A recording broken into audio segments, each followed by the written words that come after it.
Some may find the following disturbing. Discretion is advised.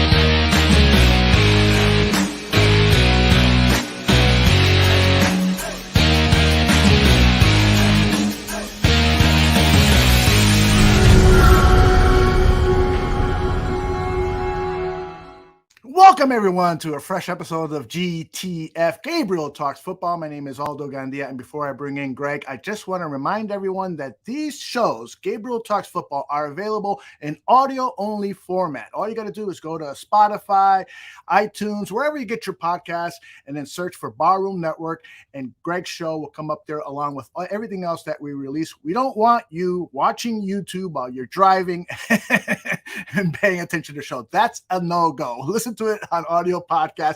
Let me bring in Greg so then he can bring in his special guest. Greg Gabriel, how are you, my friend? I'm doing real good. How about you? Oh, man, I am so psyched for today's show. This is the first of a series of interview shows that you're going to have with very special people. And then just prior to the show starting, Jason was saying some really nice things about you. So I'm anxious to hear you guys go at it. Beforehand. Wise. I gotta learn how to do that with guests. Why don't you introduce Jason and I'll bring him in. Well, our first guest, and we're going to try to get a bunch of former Bears, is Jason McKie, former fullback, currently the head coach at Carmel Catholic High School in Mundelein. Great guy and knows a lot about the NFL. There he is, Jason McKie. Woo! Thanks for having me. Hey, I'm glad you're here. So tell me, how's your team at Carmel going to be this year? Yeah, I'm really excited. You know, last year we lost 6 seniors, and the group of seniors we have upcoming this year will be the first group of kids that I've had the entire 4 years. Right. And, not that all my players are special, every single one of them, and I'm with them all the time. They're all special. This group of seniors is a little different, though, Greg, because a lot of these kids I've known since the 3rd and 4th grade. So I've invested a lot of time with these kids. They've actually trained at my gym for a long time, even before I started coaching at Carmel. So, these kids are really, like my kids. They're always at my house. We're watching football games. We're having barbecue. So that bond is really strong, and I'm really excited about the opportunity that we have. A ton of these kids coming back. A lot of kids got a lot of potential. Right now, it's college camp season, in terms of high school right now. So a lot of our kids are going off to different camps and getting offers. And it's good to see that all the hard work that they've put in the classroom first, but then on the football field second, is really starting to pay off. They've been working hard in the offseason. So I'm really excited. We got a tough schedule, but the one thing we do have on our side is we have experience and a lot of starters returning. Well, you got a big offensive lineman who I think is going into his junior year. Yeah, we got. And he's being recruited by a lot of the big schools, right? Yeah, definitely. A lineman named Tommy Lamberti. He started for us since he was a freshman, but he'll be going into his junior year. Tremendous kid. Obviously, Tommy's big in stature. He's about 6'8", about 320. But the main thing that Tommy has is, although he's big in stature, he has a big personality, and his personality is really infectious. Throughout the school, all the teachers love him. His fellow students love him, not just because he's the biggest guy in school, but because he has that personality in which he's humble, he's hardworking. He's definitely, one of the guys, if I'm bringing out equipment, setting up the practice field, he'll run over and grab the bag and say, "Coach, don't put that there. I got this." Like, he's one of those type of guys that shows what we call servant leadership. He's always going to, put the team first before himself. And that's why I think, he's being recruited. He also has a lot of good tape. He also has an opportunity to work with our offensive line coach, Olin Kreutz, who coaches with me over there at Carmel Catholic. Is Olin's over there now? Yeah, Olin's been with us. I didn't know that. Yeah, so Olin, it's made a world of difference having, obviously, one of the best centers to ever play the game, working with your offensive line on a daily basis. And he's really helped, Greg, he's really helped our offensive linemen turn the corner in terms of, enhancing their fundamentals, but also enhancing their mental aptitude of the game. So I like to say our linemen are a little bit more advanced than the average high school lineman, just because of us being able to have Olin Kroops there on our staff. Well, does Olin MF these kids like he does players? He's gonna be Olin, man. So it's fun, having Olin there as the online coach, and then Rasheed Davis is there as well. I promoted Rasheed to our offensive coordinator this year, so really excited about that and the different ideas and different things that Rasheed Davis will bring to our offense. So it's Greg. It's really like being in the locker room again. So half the time I get to sit there. Fun. I get to sit back and watch Olin and Rasheed argue half the time, and I just smile. So it's good stuff, man. It's good stuff, but at the same time, it's a blessing and a great opportunity for us to be able to impact and impart to these kids. Now, I saw on Twitter the other day that you got a son that's going to be at some camps coming up. What year is your son in? Yeah, so my son, he's sophomore right now. He'll be a junior. He's another defensive back like his older brother. So he's going to all these camps. Dad, sign me up for this camp, this camp, this camp. So I'll be driving around like a madman doing the camp circuit. But he'll get an opportunity to get in front of coaches as well and put his skills on display. Now, he hasn't gotten any offers yet from anybody, has he? No, not yet. So hopefully that's he's got to have I think we'll have a good season this year. He'll have an opportunity to start for us at cornerback. He's been working extremely hard. He's a workaholic. He's got big goals, and I tell him, hey, it's all about what you do. You unlock the key to all your goals. I'm just a resource to help you, but it's all about what you do in that classroom and on that football field. So he's locked in, and I'm excited to see how far he can take it. Now, I want to know one thing. You're a pretty big dude. Not the tallest guy, but you're a big guy. Right. How the hell did you get a corner for, and your other son's a DB too? Yeah, I mean, it's funny. I think my wife is not the tallest lady, not the biggest lady. So they got a mixture of our genes. In other words, you kicked your coverage. Yeah, exactly. Yeah, I definitely did with my wife. She's fantastic. She's a football mom to a T, and she's the head cheer coach at Carmel. So she's actually been there. Really? How good. Yeah, she was there, Greg, before I got there. So it's cool. It's come the fall, it's all football. So the McKee household is, I'm breaking down film. I've got the TV going, playbooks open, and she, doing her thing with cheer. So it's good times. It's definitely fun.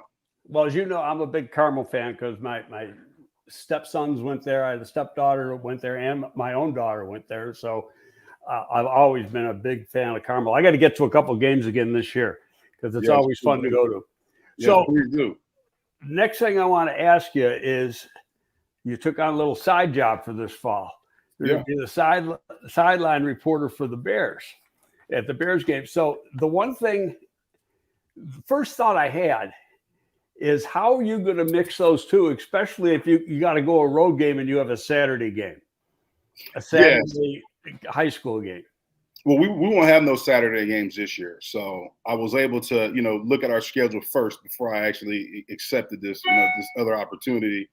So we won't have any Saturday games, which is a good thing. Obviously there's, the Bears have I think there's a Sunday night game with the Chargers. So I've been mapping this thing out.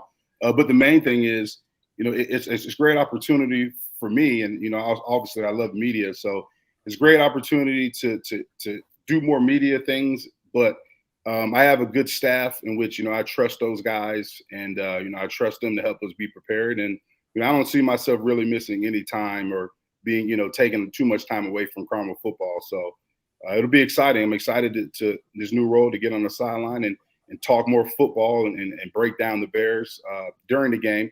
The first time I've ever done it, but I'm, anytime, us as athletes, professional athletes, we're competitive. So anytime I get a new challenge, I want to go and, go ahead and take that by the horns and, see what I can do with it. So I'm really excited about this opportunity upcoming. Well, it's going to be a lot different than when you were sitting on the bench as a player and you're warm because you've been in and out of the game. Now you're going to be standing there, especially when you get into November and December, and it's going to be cold. And I've talked to guys like Zach Zaidman and stuff, and they freeze their arses off. So you might be in the same situation. Yeah, I just hope that with this, my biggest thing is, obviously being a player for a long time, and those juices flow on game day. And I hope I just can obviously I'm gonna bring that energy to the broadcast, but I hope I can keep composure where I'm not just like, come on, block, get that block, or make that tackle. You know what I'm saying? That stuff may just come out on the microphone. So the listeners may get an extra extra treat that way. That's going to be fun to listen to. I got a question regarding coaching. You know, all of the great coaches, particularly of high school and college students, those young men, they coach beyond the X's and O's. And you've already been touching on this. Do you have a philosophy on how you're helping these young men become men? Yeah, definitely. With high school, not just high school, but I've been training kids in my gym for a long time. Only Fruits trains kids at his gym for a long time. Our gyms are right next to each other. But the main thing, the main ingredient, I think, to have success, especially coaching high school, is your individual players. They have to know that you care about them as people first, players second. You know what I mean? Like I know, I have such a good relationship and bond with my players that I know when things are off. I know when they've had a bad day at school. I know when they've got a detention, not just because the teachers email me, but I can tell it. I can tell by their demeanor that something's off. And, they know that, hey, coach is here for anything. They've talked to me about girlfriends and all this stuff, which I don't like to get in that type of relationship stuff, but I want them to be able to come to me with any problem or any situation that they're going through. And all I tell them is, I try to give them the best advice that I can due to my experiences. And then, football things, obviously that comes second. So caring about them as people first and players second, I think is the main ingredient for you to have success within your program. And then I'd like to follow up just on the ESPN. So who are you going to be working with? Tell us a little bit more about what your duties over at ESPN are going to be. Yeah, so I've accepted a role with ESPN 1000 Chicago. I'll be a part of the Bears game day broadcasting team. So if Jeff Joniak and Tom Thayer, who broadcast the games, actually came over. So I'll be a part of that crew. It'll be Jeff Joniak, Tom Thayer, and myself. Obviously, those two guys have been doing it for a long time. So I am now the rookie with the crew again. So I'm pretty sure I have to be bringing donuts and coffee and all that stuff. But you know what, Greg? But Joniak's a little guy, so if he tries to boss me around too much, you'll see me having him in a headlock on the side. Can't wait to see that. I said, hey, I'm a rookie, but slow down, buddy. I love it. But you're a vet at heart. So let's switch gears here a little bit. I wrote an article today, but it won't be published until tomorrow on Windy City Gridiron about the Bears running back core. Yeah, I personally think that going into camp, that's going to be the most competitive position in camp. That they got some pretty good players, and everybody thinks Khalil Herbert's going to be number one, but I don't think that's a lock. And as well as I do, it's going to be running back by committee. Very few people use a bell cow anymore. But what do you think of the strong points? Yeah, looking at what they've done, right? So obviously David Montgomery goes off to Detroit. Khalil Herbert's there. They're bringing Foreman. They're bringing Travis Homer. You draft Rashawn Johnson in the 4th round. So, you got a good group of backs. And I think, with this competition, right, it's going to be competition in every which way. Competition in meeting rooms. Who takes the best notes? Everything's going to be logged at practice. So you're going to have to – these guys are going to have to bring it every single day. And you look at Deontay Foreman, a guy who almost ran for 1,000 yards last year when he got his opportunity. Rashawn Johnson, I know they're high on, who can do, a lot of things in terms of the passing game and the running game, but is also excels in pass protection. So, I'm really excited. Khalil Herbert, you would think, with Dave Montgomery leaving and him being the guy that's been in that system the longest, even though this is going into a second year in that system. I know he said the other day at his press conference he wants to be the starter, and he said that he has nothing to prove. But, I disagree with that. You got everything to prove, because the main question, as we know, Greg, with him is pass protection. And the quickest way for any of these backs to earn that starting job is to be solid in pass protection, to be consistent in pass protection, because we know what do the Bears want to do. We were good at running the ball last year, so we know we can do that, and hopefully we can continue taking a step forward in the running game and making it even better than it was last year. But what do we struggle with? We struggle with the passing game. So these backs know, hey, if I want to be that starter and I want to get on the field, it's not just going to be based upon my running ability. It's going to be based upon how can I excel in pass protection? How can I make sure that I'm a part of the solution and not a part of the problem in terms of keeping Justin Fields upright? So I think whoever displays the talent to be able to do all those things consistently will win that job. So it's going to be exciting. I got my popcorn. I'm ready. I got my popcorn ready to sit back and watch this battle. Now, let me ask you this, because I'm of the firm belief that with pass protection, it's not about skill. It's all about want to. Yeah. And if you want to be a good blocker, you will be a good blocker. And if you don't know, we both know a lot of running backs coming out of college are not asked to block that much. And so it's a weak part of their game. But, it was with Montgomery when he came in, but he wanted to become a good blocker. He did become a good blocker. He's very solid at it. I think the same thing can happen with Khalil, but it's got to be right here and up here. It's got to say, hey, I got to do whatever it takes to make this skill a better skill for me. Yeah, 100%. Yeah, 100%. You have to, you're going to get the ball. You're going to get the ball. They're going to hand you the ball off. But when it's your turn to block, you got to block. And I tell kids in our program, receivers, backs, I say, hey, if you don't block, you don't get the route. So they understand that I've got to be a well-rounded football player. I've got to try to excel in every aspect of the game. And for these backs in the NFL, Greg, we know these defenses are so complex. They're bringing secondary pressure. They're bringing linebackers. You may have to chip on the defensive end. You've got to excel in pass protection. So it's definitely about want to. But first and foremost, running backs in terms of pass protection. First, you got to know who to block. You got to know who to block. Once you know who to block, your fundamentals have to take over. So it's being able to, get up to the line of scrimmage, close down the distance, right? But now I have to be passive because I can't just strike that defender, because if I just strike him with my head down, he may swim me, he may go inside or give me a move, right? So now I have to be passive. But if he's trying to bull rush me, now I got to be aggressive and I got to be able to punch him, recoil and punch him again, because once I stop his initial charge, he's still going to continue to rush. Or you know as well as I do that, defenses, they study every opponent and every player on the offensive side of the ball. And if they see a guy who's weak in a certain area, they're going to blitz. They're going to do something to disrupt that player. So if they don't see Herbert as being a strong blocker, they're going to probably send somebody and make sure that he has to block. If not, the quarterback's getting whacked. Yeah, definitely. They're going to defenses, just like offenses, we're going to find the weakness. So if you're the weak link on that offense and you're a running back and your weak link is being, a solid pass protector, well, guess what? They're going to bring linebackers all the time. And if you can't stop it, guess what? You're going to be sitting on the bench. You're going to be watching the next back in there excelling at pass protection. So, and I think for all of these guys, they've got to continue to go out there and make sure that, as a whole, their fundamentals and their skill set is better than the next man that they're competing against. Now, you played for Parcells 1 year, right? Yeah. Okay. So, and I worked for him for 7 or 8.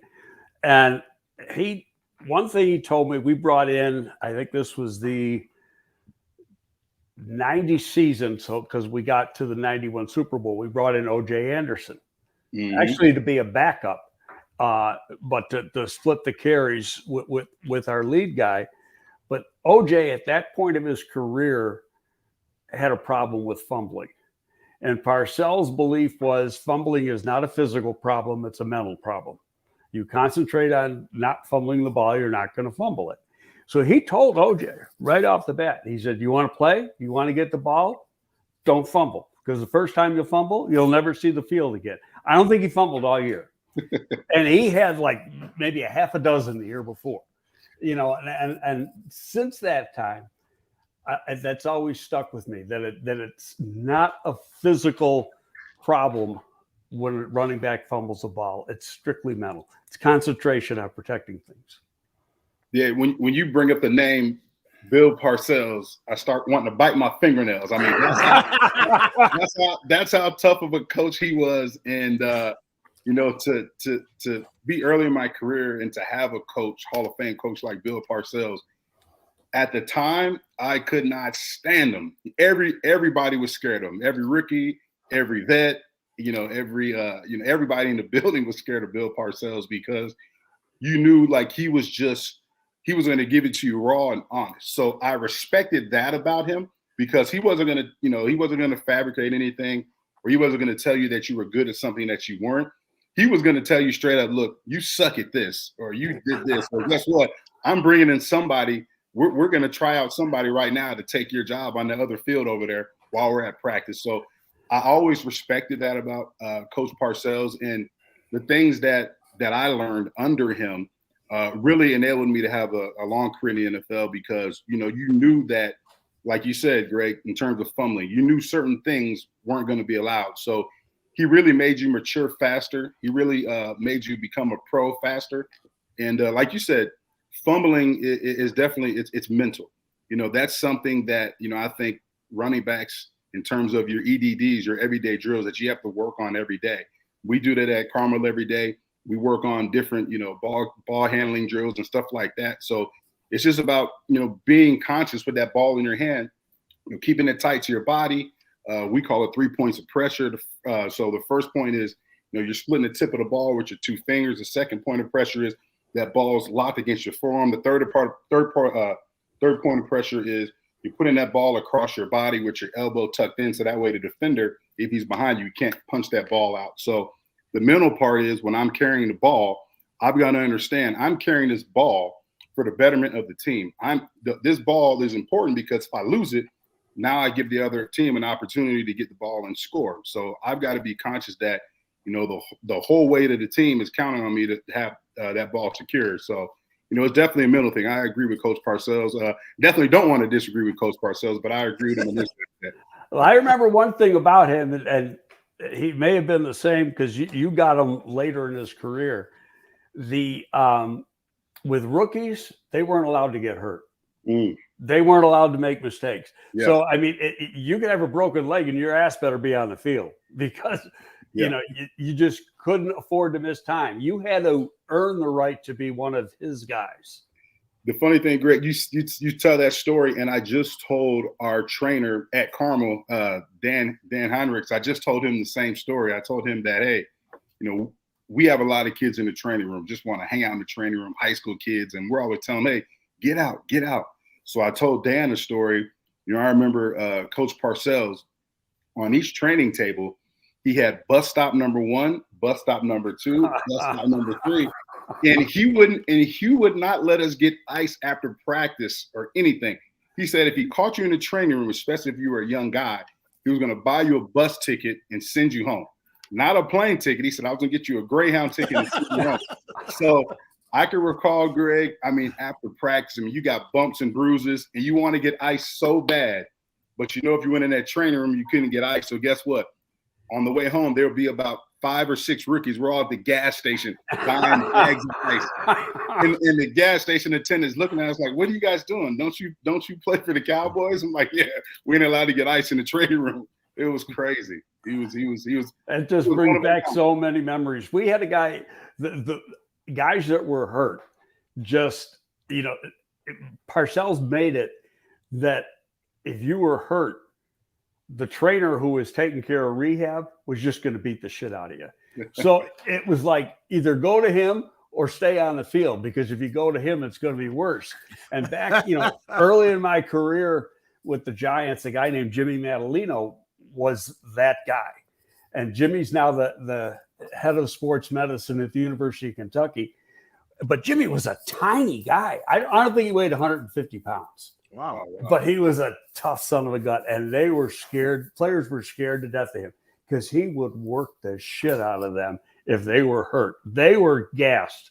But, they might only spend 45 minutes to an hour with him doing rehab, not just rehab stuff, but just staying in shape. He would just work some so hard, twice as hard as they were working on the field. And I'm not lying when I say that. Yeah, I believe you. Hey, Jason, before we get you out of here, I got to take you back to February 4th, 2007, the Super Bowl. We've talked with a number of players from that team. Thomas Jones, in a very emotional interview, told us what he thought happened in that game that might have resulted to the loss. I mean, he talked about wanting to run the ball more, and we asked him point blank here with Greg, do you think that the game was a little too big for Rex? And he says, I think that day the game was a little bit too big for Rex. And I've talked to Alex Brown when I saw him over at Soldier Field and talked to him one-on-one, and he said, it wasn't Rex, it wasn't the play calling, it was the defense. We allowed them to run the ball too much on our defense. And so I'm not asking you to choose, which one is right or anything, but I'd like your own personal thoughts about that day and what led to, such a devastating loss. Yeah, I'm never going to, obviously it's not, the defense, not the offense. It's us as a team collectively. We just didn't get the job done, obviously, on the biggest stage. I agree with Thomas Jones, and me and him talk all the time that, we wish we would have, went back and ran the ball more. I think if you look at what he was able to do in a half football, I think he had 120-something yards at halftime. We were running the ball at will. And we knew going into the game against the Colts that they weren't very good against the run. So, they obviously had two good defensive ends and Dwight Freeney and I forget the other guy's name over there, but Robert Mathis, I'm sorry. Two really good defensive ends. And we knew if we could run the ball, we can have some success, which we did early, in the first half. But like things happened, me and Greg, we talked about turnovers and fumbling. We had some turnovers that led to scores, miscommunications on the defensive side, things that we could have did better offensively. So it's a team game. So, I know Alex, obviously a great teammate. He wants to put the blame on them, but I'm not going to let him do that. It's us as a whole. We didn't get the job done. So it still stings to this day that we weren't able to achieve that feat. We had so many great people in the building. I mean, from the front office to the scouts, everybody did a great job. The trainers, the players, the coaches. It was a real special group. And, it sucks to this day that you don't have that Super Bowl ring. But at the same time, I've grown to accept the fact that I was able to enjoy that journey with so many great people, and to actually, to have those memories, good or bad, to have those memories that, I was able to be a part of something that a lot of players will play their whole career and won't be a part of. Some players will play their whole career and don't even make the playoffs. So it was a special time. We had a special group, special organization, and it sucks losing, don't get me wrong. But at the same time, it was a good journey. So there's a lot of things I think we could have did better, but we didn't. And, we're on the wrong side of that one, unfortunately. You're talking just like a coach. I got one last quick question. Alex was partners with you in your gym. Is he still? Well, what's that? I'm sorry. Alex was partners with you with your gym. Is he still? Yeah, so it's our gym, All Pro Sports Performance. It's Adrian Peterson, myself, and Alex Brown. So we've had it for a long time. And like I said, are you still right off of Washington Avenue? No, we're in Lake Bluff. So we moved in Lake Bluff 4 years ago. So okay. A lot of the kids I have at Carmel are kids who we've been training since they were like in the third grade. So it's okay, great. It's been a special place, and now Olin's gym is right next to ours. So it's real fun now to be able to. I'm at his gym, he's at my gym. We get to, argue with each other, and yeah, it's a good thing, man. Jason, I'm gonna have to stop over. Yes, please do. I will.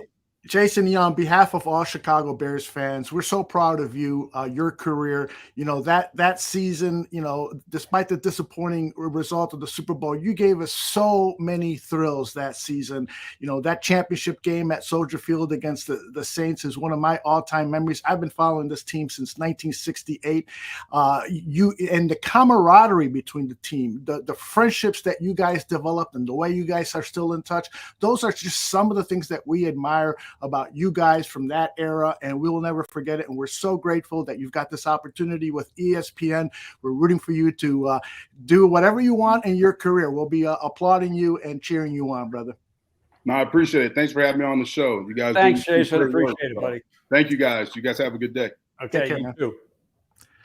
All right. I'm getting chastised in the chat room for bringing up that topic of this Super Bowl, but I just wanted to get his perspective because we have talked to other players, and that's our most recent championship opportunity, being in the Super Bowl. And I just wanted to get his take on what went on. And as you said, he responded to that like he was the coach after the game, being interviewed by CBS or NBC or whoever's covering the game. What are your memories from that game, Greg? And anything you want to add to that? Cold fucking rain. Somebody said that in the chat. The weather. Oh God, it was brutal. I had a suit on, and it was really nice pregame. Mm-hmm. So I didn't have any type of rain gear, and I threw the suit out because it was just, no doubt, totally ruined. Mm-hmm. Now, my wife loved it because Prince did the halftime show. Oh. I went into the court, the concourse, and tried to warm up and stay dry because we weren't allowed on the field then, only, being it was a Super Bowl. But she stayed out in the wet to watch Prince, who she loves. Mm-hmm. Yeah, that was a great show, and when it was raining, it was just so appropriate, right? Purple Rain, rest in peace, Prince, says Old Hawk, 1985. All right, let's move on to the second half of our show. Greg wrote a great article about pass rushers to look for because this team probably well, let me just start off first. You think this team is going to sign a pass rusher before training camp? I would say at 99.999% positive because the first poll said something a few weeks ago on, I think it was on The Score. Yeah, it was on Bernstein's show. And then Flus reiterated it in his presser on Wednesday. And didn't say it the exact same way, but worded in such a way there's going to be somebody else. Didn't say who, didn't say when, but sometime between now and the end of July when they open camp, there's going to be another guy in the mix there. Yeah. And so the question is, who will it be? Do you have a preference of the pass rushers that are available now, NFL veteran free agents that are available now? Is there one particular player you'd like to see over the others? Well, personally, I know there's a lot of fans that want Ngakoue, but to me, Ngakoue is a one-dimensional player. Now, he can rush the passer, but he, with the Bears, he would be a designated pass rusher because he's got limitations in playing the run. Where Leonard Floyd, and yes, Leonard Floyd can play defensive end in this scheme, has an all-around game. He plays very well against the run, and his pass rush numbers the last 3 years in LA are equal to Ngakoue's, if not one sack better over the 3 seasons. So age is a big difference. I think Ngakoue's 28 or 29, and Leonard's going to be 31, and Poles has this thing with guys that hit 30. He just doesn't want to bring them in. So that remains to be seen. I'm going to have to take 1 second break to let my dog out of the room here. He wants to. You got it. Wife. So you talk I'll be back in 15 seconds. I can do that. Take your time. That is Greg Gabriel.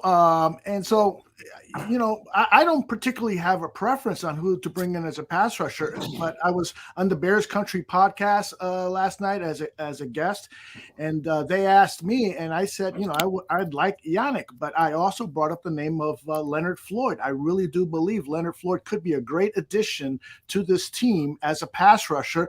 He's not my number one preference, but if they were to sign Leonard Floyd to like a 1-year deal, $14 million, and tell him, you got an opportunity here to prove yourself as an elite pass rusher because that's what we need. We need you on passing downs. I think that would be good, a win-win for the Bears and for Leonard Floyd. So they're never going to give him $14 million. I'll tell you that right now. And I think that's what the issue is, regardless of who the guy is.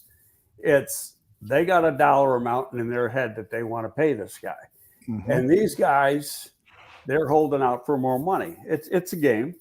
It's a negotiation. But as you get closer to camp, and now you're 2 months away, less than 2 months away. As you get closer to camp, these guys want to play, and then all the bargaining power goes to the side of the team. Mm-hmm. So it's like, okay, accept the 1-year deal. But now, Ngakwe's been getting consistently 1-year deals. His last few deals or contracts for somewhere between 6 and 9. But I can't see. Floyd made that kind of money when he signed that big extension with the Rams. Right. But I can't see him at 31. I see a 1-year deal, max 2. Mm-hmm. But regardless, because that brings us to the next subject, regardless of who they sign, and I think it'll be somebody out of 1-year deal, that is priority number 1 going into the 24 draft. Yeah. And I feel if you look at the way Poles is drafted, and there's 2 drafts here, he doubled up on defensive backs last year. He doubled up on interior defensive linemen early this year. He's going to double up on edge pass rushers. Part of it is you got good guys. And from a cap standpoint, like he's at the tackle position, he's got Braxton Jones on one side, Darnell right now on the other. You got 2 guys on rookie contracts. And you're going to have 2 guys on rookie contracts in the interior defensive line. And if you get 2 ends, you're going to have them. So from a flexibility point of view with the cap and knowing that you're going to have to, extend other players who are going to be deserving of money, that's a smart thing to do is get 2 of them. So it wouldn't shock me that one of their first round picks next year, and I would say right now the very first round pick, because they may have their pick of the litter of pass rushers, and either the second first round pick or their second round pick will be a pass rusher. I think 2 out of the first 3 will be at that position. Okay, so let's look at some of those pass rushers, but I'd first love for you to answer this from Cornelius. He says he's not convinced that the Bears don't have a pass rusher already on the team. What do you think about that? Who is it? Could it be Travis Gibson? There were reports that the Bears are in love with him and might sign him to an extension. I'm 99.9999999% sure that came from an agent. Yeah, I get you. Because I know the conversation I had with people at Alice Hall, and right now, going into the season, Gibson's got to put up or shut up, and so he's not in any position at all to even think about getting an extension. He's got to think about making the team first. Mm-hmm. Okay, and he did not play good last year. It was a big drop off from the year before. You thought the arrow was going up going into last season. That is not the case now because what do you have? I don't have the numbers in front of me. What, 2 sacks for the year or something like that? Yeah. After he had 7.5 the year before. Right. And so I think he's got to get stronger because he would be slow off blocks and he didn't play the run very well. And granted, he was playing a little bit different position. Mm-hmm. But I think his overall game's got to get better. He was on the ground too much. He didn't force pressure as a pass rusher. And it's not just getting sacks, it's getting pressures. He wasn't getting either. Mm-hmm.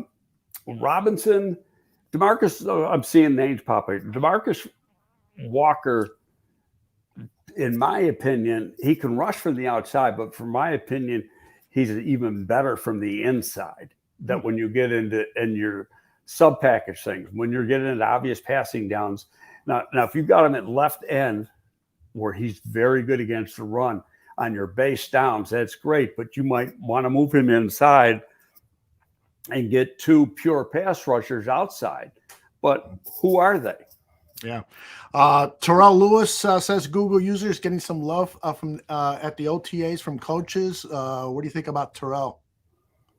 Who? Which player? He says Terrell Lewis, who is frankly somebody I'm not very familiar with. I'm not familiar with that name either.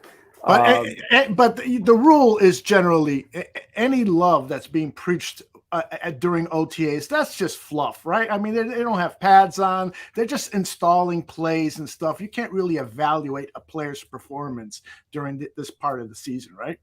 Not an offensive or defensive lineman. Now, the on Wednesday, it might have been yesterday, the defensive line coach talked to the media, and I listened to part of it, and he said an interesting thing. He said, granted, we can't find out what they can do with pads on, and that makes all the difference in the world. But he said, if they can't line up and do the right things without pads, how the hell are they going to do it with? Mm-hmm. So, it's just seeing them function as athletes, and doing the right things, learning the assignments, because that's what they're learning right now. They're going through everything from a mental point of view and not a physical point of view. Okay. I'm collecting questions for those of you in the chat. I got a couple in the queue already, but let's get to that next topic. As Greg mentioned, he wrote an article for Windy City Gridiron where he identified some of his favorite, I think that's fair to say, pass rushers that might be coming out in the 2024 draft. Here's the list, and we'll go through them one by one. At the very top, you've got Braylon Trice from Washington. Tell me why you like him. He's not going to get the love from a lot of the analysts. I think he's a ferocious pass rusher. Just watching the tape. Really, whether he's coming from a 2-point or a 3-point stance, he's got for a young player, and he's only going to be a junior this year, but he had double-digit sacks last year. And for a young player, he's got a pretty good repertoire, meaning he can mix up his pass rushes. He's got a spin move. He's got a bull rush. He can get low coming off the edge and get under his opponent. There's nothing he can't do. And he's just going to get better as he gains more experience. This is going to be his junior year at the University of Washington. I just really, really liked him.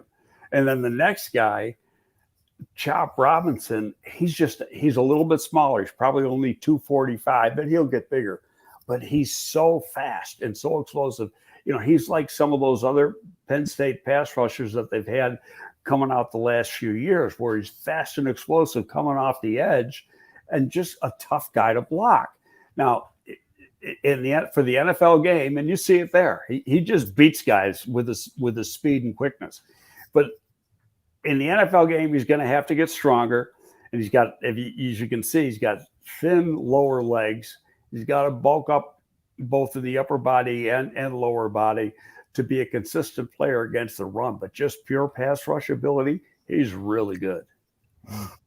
And then next on your list here is let me get rid of that video. Jared Verse from Florida State, who's only played 1 year of major college football. He played at the University of Albany in New York, which is low-level FCS football, and he was a dominant player there. He transferred, played one season at Florida State last year. A lot of people thought he was going to come out last year and probably would have been a late first round pick this year had he come out. He's got a lot of talent. I just don't see the ferociousness, for lack of a better word, in his game as I do in Trice's game. But I think he had 8 or 9 sacks at Penn State or at Florida State. He was dinged up part of the year, which probably hurt him a little bit. But he started off, their opening game was against LSU, and I think he had 2 sacks or 2.5 sacks and a forced fumble in that game. So a lot of talent. But I mean, just between those 3 guys, I'll take any of them. And they're going to upgrade the situation here. And if you're using one of those picks that high first, you're going to get one of them. Mm-hmm. There's no question. It's just, where is that Carolina pick going to be? All right. And then you've got Dallas Turner, the kid out of Alabama. Yeah, everybody's got Dallas Turner real high. I don't. As far as the other guys. And the reason is this. He put up good numbers, but he had the best pass rusher defensive end in college football across from him. Yeah. And so everybody's concentrating on stopping him. And Turner was coming free a lot.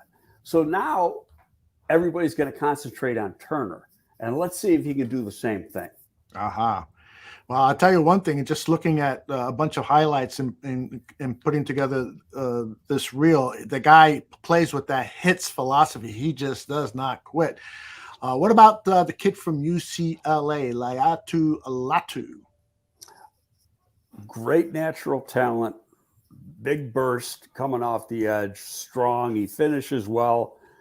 He's got one issue. He missed pretty much all of 2 years with injuries. I don't know what the injuries were, but he came back last year, played really, really well. And I think he had 8 or 9 sacks, maybe 10. But just a good all-around player. He can play on his feet or down in a 3-point stance. What the injury was, how his total recovery was, as far as surgery and all that, that's going to play a role into where he gets drafted.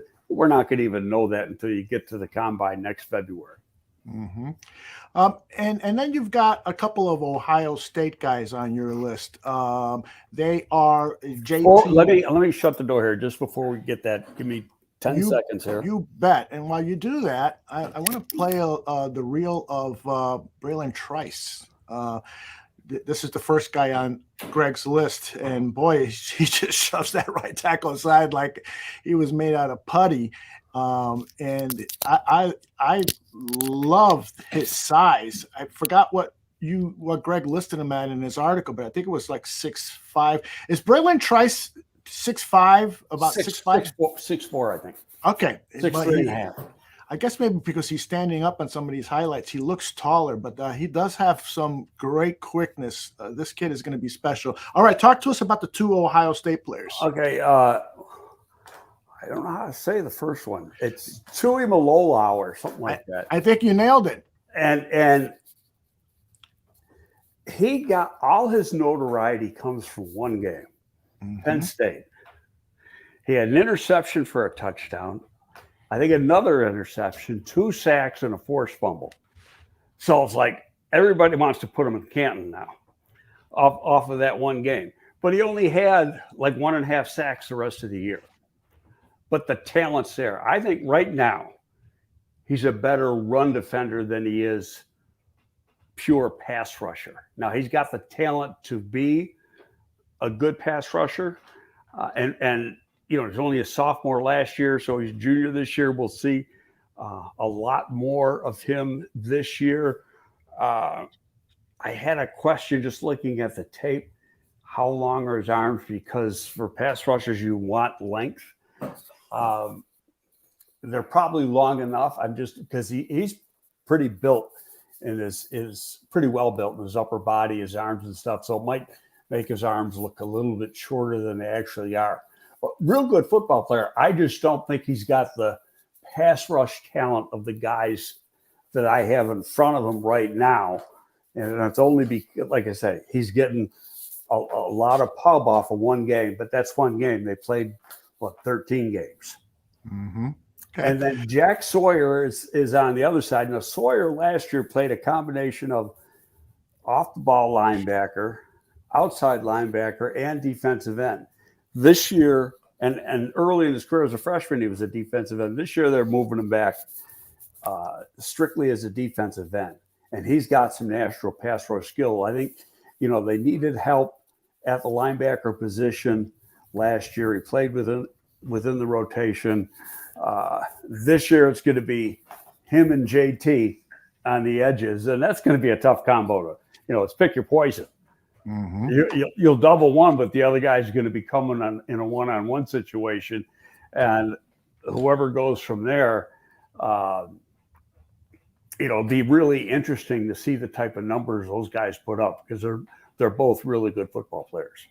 Before we went live, you mentioned to me that you wouldn't be surprised if polls doubled up on pass rushers in next year's draft. Tell me the thinking. Yeah, that's what. And I said it before. I said, well, he doubled up on DBs his first draft. He doubled up on interior defensive linemen this year with a second and third rounder.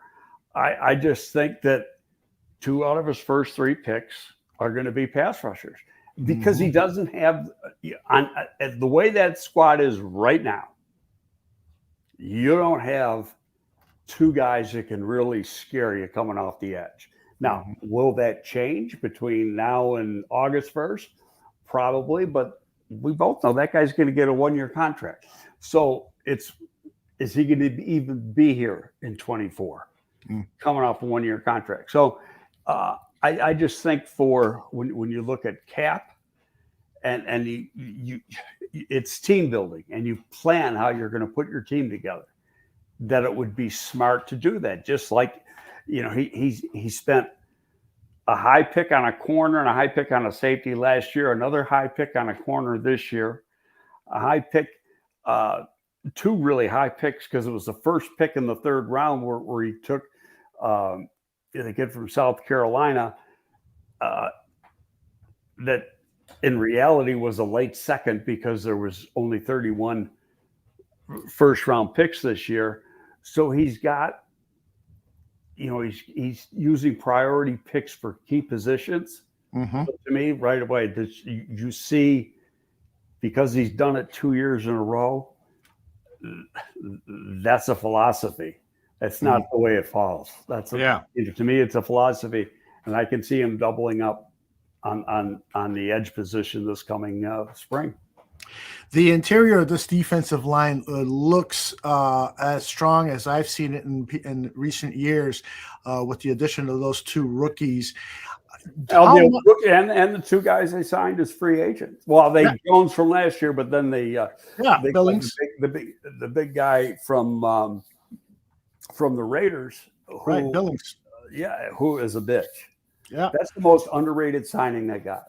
So how much are those defensive tackles going to help the outside pass rushers on this team? If they're as good as you want them to be, now don't forget, you got 2 rookies. They got to go through growing pains. It's not like they're going to come off the bus and get 7 sacks. That's not happening. But, they're going to play in a rotation. And you just got to get more pressure than you had a year ago. And if you're pretty strong up the middle, that could leave guys in strictly one-on-one situations on the edge. And because they don't have a dominant edge guy yet, that could help those guys. When you look at Green and Walker, they put up adequate pass rush numbers, but neither one is a guy that I would call a speed rusher. We had Quinn a couple years ago put up 18.5 sacks or something. Khalil Mack for 5 years before that, it was a speed rusher. You had them both together for a while. Well, that's what you want. You want speed. And so you don't have it now. You got to go out and get it. And where do you get it? You get it in the draft. And they're going to be in position in the draft to do that next year. Well, and as some people in the chat are saying, the defensive backfield has been strengthened as well, and so that should help these pass rushers immensely. Yeah, but it's still you don't have. I'm just looking at it from my background, my experience. Who scares you? There's nobody there that says, "Oh, I got to stop this guy." Yeah, you're not game planning for him, right? Yeah, if he wins, he wins, but you're not going into the game worried about it. Yeah. Now, if you get you sign a guy between now and the start of camp who has got some skins on the wall, you're going to be worried, and you hope that Robinson takes a big step in year 2. It's like he hit the proverbial rookie wall last year. He started off quick and then kind of fell off. So did he fall off because he lacked talent, or did he fall off because, the huge difference between playing a college season and an NFL season? I think, he's going to be a lot better this year, but what's a lot better? He had 1.5, 2 sacks last year. You get 5.5 out of him, you got a hell of a season. Don't forget, he wasn't a day 1 or day 2 pick, day 3 guy. Yeah, right. All right, let's tackle some questions here. Let me start with Danger just posted this, and I it's a two-part question. I'm going to start with the second half. Do you have a problem with players missing OTAs? No. Media does. You got to write about something. Right. They try to make, they're letting down their teammates and all this other. It says voluntary. Mm-hmm. And you know what? You look at how many are missing here versus how many are missing in other places. Bears got pretty damn good attendance. Yes, indeed. As compared to everybody else. So stop making it big. And Jalen's going to be here next year or next week. So the only guy you're missing so far is Davis. I wouldn't be surprised if he's here next week too. And he's played an outside zone scheme his whole career. So it's not like he's missing anything. Some guys want to prepare differently, Mm-hmm. and they've got their own way of doing it. Obviously you want your skill people there. You want your it's more for quarterbacks and receivers and stuff than it is. Nate Davis is there. So what? It's a lineman. What's he doing? Mm-hmm. He's not that he's doing a whole lot. Jalen's got a new kid. People thought it might have been a contractual thing. I don't think it has anything to do with contract at all. He stayed away last year. That's the way he wants to prepare. And it's their right. You're not, if it was mandatory, it would say mandatory. Mm-hmm. Just have the key people there. Indeed.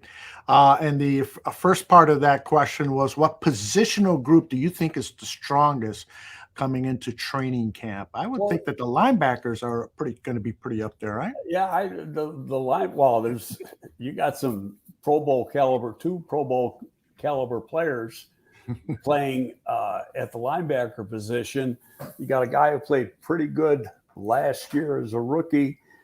They signed that other guy. I can't think of his name. Cole, I think his name is from Tennessee, who was a special teamer and a Sam. And don't forget, in this defense now, because of the way they play it, you're 75 to 85% in subs. So you're only having two linebackers on the field to begin with. So that third linebacker, that Sam linebacker, he's not playing that much anyway on base downs. But you want them to be able to back up at the other positions. So be able to play Mike, be able to play Will. And I know that with Sanborn you can do that, and I think with the other guy you can too. And then you got the rookie, and however they train him, they'll train him probably at two positions and maybe all three. Very good. All right, let's get on to our next question. Larry Pound wants to know, what about Chandler Jones from the Raiders? You think the Bears could be in the market for making a move to acquire Jones? Well, why would the Raiders want to move him, number one? Mm-hmm. I haven't heard anything. And then you look at the age and you go, no, that's not happening. Mm-hmm. Because it goes against what Poles has done. Right.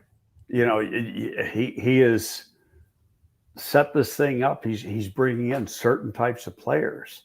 Mm-hmm. Chandler Jones, I think, 34, something like that. And so I just cannot see that happening. The guys, you've got Floyd, you got Ngakoue. I can't think of the guy's name who played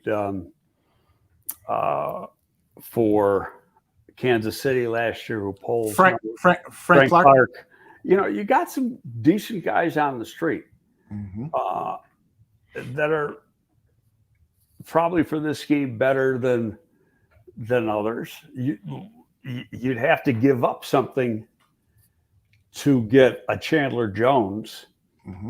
And I don't want to hear Young from Washington, because that's not happening. Yeah. Not in a million years. Okay. If he becomes available, it's because he wasn't playing good, because he's still, there's a big question mark as to what can he physically do, coming off a horrific injury.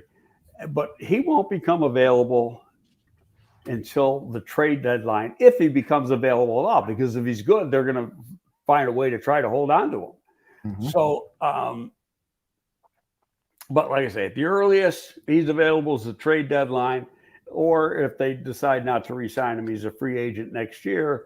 And then if he didn't play worth a damn this year, And that means he's gone 3 years since his rookie year when he was good without playing good. Why would you want him as a free agent anyway? Because his career went south because of the injury. Yep. Okay. Frank asks, I haven't heard anything about Dominique Robinson out of Hallis Hall. I'm hoping he breaks through. Have you heard anything positive about him, or is he following Gibson out the door as well? You're not going to hear anything about those guys because they don't do anything. It's not their fault. It's you can see a receiver running routes and getting open. You can see Justin Fields anticipate and make a throw. You can see a defensive back cover. You can't see anything with the defensive linemen because they can't touch each other when they're across from one another when you get to team period. Mm-hmm. So, the whole essence of their game is physical. And in OTAs, the physical is taken out. Yeah. Okay. By the way, Terrell Lewis, I understand now, people in the chat have told us, this is the kid that came out of Alabama. I actually interviewed him at the Senior Bowl a few years ago. He was with the Rams the last few years. The Bears have picked him up as a free agent in his career with the Rams. I think they picked him up at the end of last year because he was on the street. Yeah, I think you're right. He had 3 sacks in 2021, 1 sack in 11 games last season, and 2 sacks in 2020. And the buzz is that he has looked good again in OTAs, but as we have just been saying, that doesn't mean shit because it is. Well, you're running around in shorts, and even the D-line coach said yesterday, he goes, "It's not real football." Mm-hmm. And with linemen, you don't know what you have until you start playing real football. Yeah. Okay. This is it for them right now. It's all about learning the mental part, making sure you're at the right place at the right time, working on technique, those types of things. But as far as being able to play, it's like, don't go overboard when you watch the combine about a guy having a great workout because he's running around with shorts on. Indeed. All right. B Minor wants your thoughts on Alex Leatherwood. You've expressed it before. You think that the only chance of him making the team is as a rotational inside guy, right? I would think from what I've seen that he's better off inside than outside. But in college, it was a left tackle. And since he's been in the NFL, nobody's seen him at left tackle. But he was pretty good left tackle in college. That's why he got drafted as high as he did. Until we get to camp and find out what he can actually do, and then he's had a full year to really rebuild himself, and he's got to rebuild himself up here in his brain before anywhere else, and get some confidence because he doesn't have any. And so, the jury's out. I don't know. I'm not expecting anything, so anything we get is a bonus. Okay. I'd like you to comment on this comment by Adam Hurley. He says, one rule I would always have as a GM is never get rid of your good players. Cardinals are stupid for dumping DeAndre Hopkins. What are your thoughts on that philosophy? I disagree because when you talk to people in the know, DeAndre Hopkins is an asshole.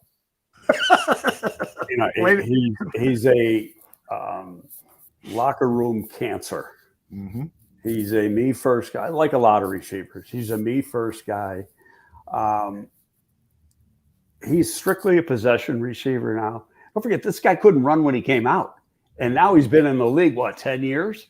He was close to 4.6 when he came out. What the hell do you think he is now? Yeah, he catches the ball really well, and he can get open on your short receptions. But what they're trying to do here, and what Arizona's trying to do too, they got a new general manager, a new head coach. Head coach came from a good organization in the Eagles. You're trying to build a culture, and you don't build a culture with an asshole, who thinks he's more important than everybody else in the room. So they shipped him out, and the word's out. Nobody traded for him. Of course, nobody wanted the contract. He had a ridiculous contract. Right. And that's one of the reasons that nobody traded for him. But he's been available for 3 days. Has he signed with anybody yet? Right. Because he's looking for an Odell Beckham type contract, and he's not going to get it. Mm-hmm. Yep. And I get what Nomad is saying. The Hop is going to be a Hall of Famer, but there are certain trade-offs that you make. Hall of Famers don't necessarily win you Super Bowl titles. And if Hop is going to be a cancer in the locker room, and you've said it perfectly. I mean, you're building a culture, and maybe he just doesn't fit into that culture. Okay, let me put it this way. Okay. You got, in my opinion, this is a pretty damn good wide receiver room right now. In fact, I'd put it up against most in the league. Mm-hmm.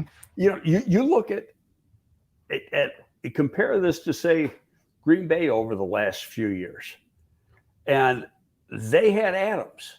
Who they really have that scared you after Adams? Yeah. Really, seriously, think about that. Sure. They had guys, and this team, Claypool put up some pretty damn good numbers at Pittsburgh when he had a good quarterback there. Okay, DJ, obvious number one receiver at Carolina, with 4 or 5 different quarterbacks. Mm-hmm. His rookie year, he had the best guy, and then you've got Mooney, who pretty damn good player. And then you got and fast. Every single guy in the top 6 was a sub 4.5 coming out. 2 of them were sub 4.4s. Mooney was a 4.37. You got Tyler Scott is in the is running the 4.3s at his pro day, ran 4.38. DJ Moore was a 4.41. Claypool was a 4.42. You got some speed there, man. Yeah. And the national media can say what they want. This is a pretty damn good group. I think they're going to surprise people. I agree with you. It's like, okay, who's going to play? Because as good as the competition is at the running back position, I think competition is pretty damn good at the wide receiver position too. Mm-hmm. Nobody, because we haven't had anybody in a while except Mooney. Nobody trusts anybody yet. Yep. It's show me. We're in Missouri. Exactly. Sophisticated Thought wants to know your thoughts about Derek Barnett, maybe acquiring him, either trade or if he gets cut. Derek Barnett, Philadelphia Eagles missed all of last season with an ACL injury. A good player. What are your thoughts on Barnett? He was a first-round pick. He's not a special pass rusher. He's a good pass rusher. Mm-hmm. And you've got a connection with Ian Cunningham being with the Eagles. Mm-hmm. I think he could be the odd man out there. He could be available. Probably get him for a late pick, even though he was but they extended him now. So they extended him, I think, a year ago. Okay. And so he's got, I think, like 2 years left on a contract. And it's not like his second contract, he won the lottery. He's got a good contract. He doesn't have one of these crazy contracts. Right. But he's affordable. Is he better than what they have? If he's healthy, yes. I've thought about that when Poles mentioned trade and or off the street. That's the first name that came into mind with me because there is a connection already. Yeah. And then looking at Philly's roster and what they drafted, you said, he could be the guy they want to move. Yeah, he signed a 3-year, $15 million contract, and it is team friendly. There's no doubt about that. Yeah. Interesting name. Thanks for bringing that up. I think we've got maybe 1 or 2 more questions here. Here's my favorite question. And you've explained this to me before, but everybody in the chat wants to know, what is that map of in the background? The map behind you is a very special map. Mm-hmm. That map, believe it or not, is now, we're 1923, so that's 70. That's almost 80 years old. Probably is exactly 80. It still looks like it's brand new. It's silk. It's reversible. There's another map on the other side. And the story behind it is my dad was a pilot in World War II. And all pilots had, some of the fighter pilots and stuff had, the leather jackets. And in the lining of the leather jacket was a map like that. Or they had, my father flew C-47s, which is the military name for a DC-3. He flew in paratroopers and supplies and all that. So he wasn't a combat pilot, but he flew at D-Day, made, I think, 3 missions on the original day of D-Day. But that was down or whatever. That was the map he used to figure out where the hell he was. Amazing. And how to get to someplace safe. And like I said, it's reversible. Half the map is on that side. Then if I could, take the frame off and flip the thing over, and there's another map that really is just a continuation of that map. But it's one of the few things I have from my dad, who's been gone a long time now. From the war, I got a medal of his and some other things that he won. But it's special to me. And exactly, what is it a map of? What area? It's in Europe. It's okay. Western Europe. Wow, that is amazing. Great story and a great. But it's really like a smaller area. It's not like a 3 or 4 state area. Say, if you can compare it here, it's probably 1.5 states or something. Okay. We've got a couple of questions in the latest from Mark about DeAnthony Houston. He's an undrafted free agent. I frankly don't know much about him. Do you know anything about DeAnthony Houston? Not really. We'll do a little work on that and for the next show. And then there were a couple of questions regarding offensive line that I'm going to table until we get Olin in here. We're scheduled to have Olin for an upcoming show, and it'll be fun talking offensive line with him. And I promise not to bring up the Super Bowl with Olin because he might jump through the screen and choke me. We don't want any of that. I'll tell you that. Olin's a big teddy bear, but you don't want to fuck with him. Trust me. I will not. I love the guy, and there's some players that I was with that I got pretty good relationships still. Obviously with Jason, with Olin. I want to get Alex Brown on because I haven't talked to Alex, but there's some funny stories about Alex that I just want to bring up about him visiting me in my office every few weeks. And I know this story. Complaining and that's a great story. Why was I drafted in the 4th round? So and a good guy. I mean, there's just that was the beauty of these things. You develop relationships. And that they're lifelong. Like some of my best friends in the world are guys I play football with. And I haven't played football since 1981. Wow. But they become lifelong friends. All right. Well, so we've made you some promises. We've got some great guests coming up. We will do some work on some of the guys that names have come up. And we've just got an off season full of great material. Greg and I have been talking recently about making the show better, making the show more engaging. And so we are definitely going to do that for all of you fans. Greg, any final words? For you guys, we're going to. Any final words? Yeah, exactly. Any final words for your fans? No, not really. Just enjoy the summer. We're summer now. We're after Memorial Day. Yeah, and indeed. I'll tell you what. As much as I love summer, we need some rain. It's getting dry out there. It really is. And I looked at the long range forecast. There's nothing in the forecast for at least the next 10 days. Nothing at all. I got those sprinklers. That throws up my water bill, but I don't like. Yeah. Exactly. All right, everybody. Thank you so much for joining us in the chat room. You're a big part of the show, your questions, your thoughts, and so forth. And for those of you watching on demand, remember that this show is available on audio podcast as well. And let people know what we're doing here at the Barroom Network, especially with GTF, Gabriel Talks Football. Thank you, Greg, very much. Okay, thank you. Bye-bye. See you later.